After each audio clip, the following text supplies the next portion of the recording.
What is up, y'all, and welcome back to my channel. If you haven't already, hit that subscribe button so you don't miss a video, and don't forget to press that bell. Okay, so in this video I'm going to be talking about Tatyana Hargrove, the girl who got into it with police officers about 2 or 3 years ago. She filed a complaint saying that they were using excessive force against her during an arrest. They mistook her for a male suspect. I'll roll this clip and I'll get right back with you.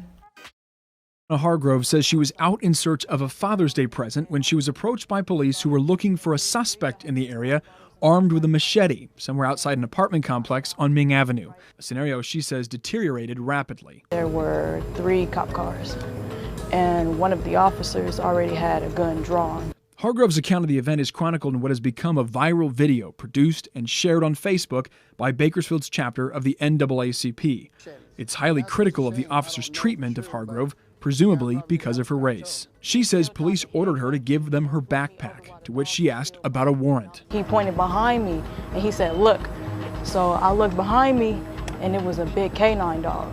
Under the threat of being attacked, Hargrove said she gave up the bag, but police began to use force anyway. He grabbed me by my wrist like this, and then he grabbed me by my neck, punched me, and then he threw me onto the ground, and then that's when the canine came and started eating at my leg. The video lingers on a suspect description of the actual machete-wielding suspect, noting significant differences between he and Hargrove. But what's not explained is that this is not the description that police were working with when they first arrived. According to the police report, dispatch radioed only the location and a black male, white shirt carrying a pink backpack. Eyewitness News tracked down the original 911 caller and confirmed that was the first description given over the phone.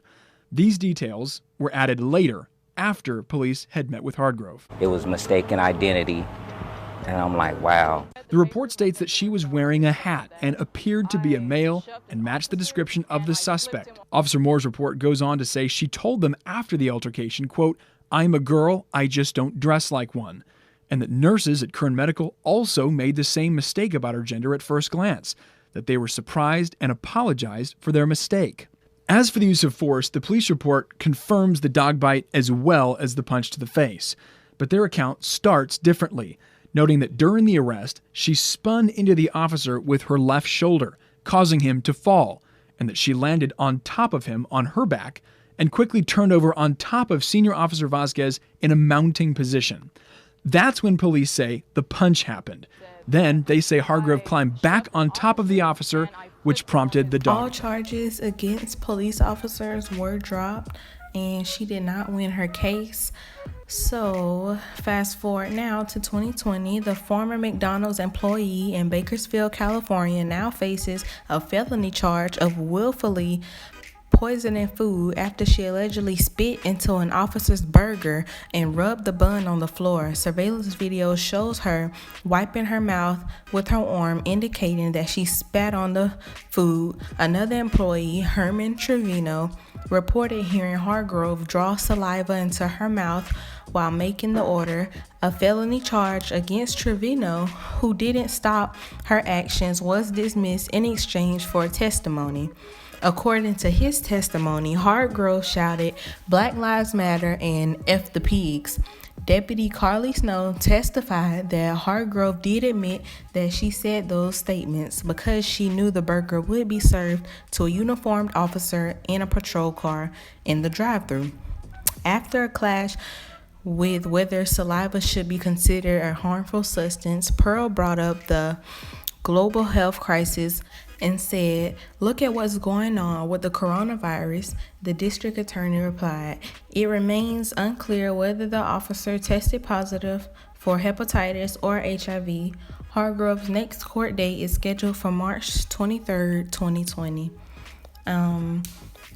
I do believe that she was wrong, very, very wrong in this situation. She shouldn't have spat in an officer's food, especially not knowing which officer it was. I mean, you shouldn't have done it anyway, even if it is the officer that attacked you and used excessive force against you.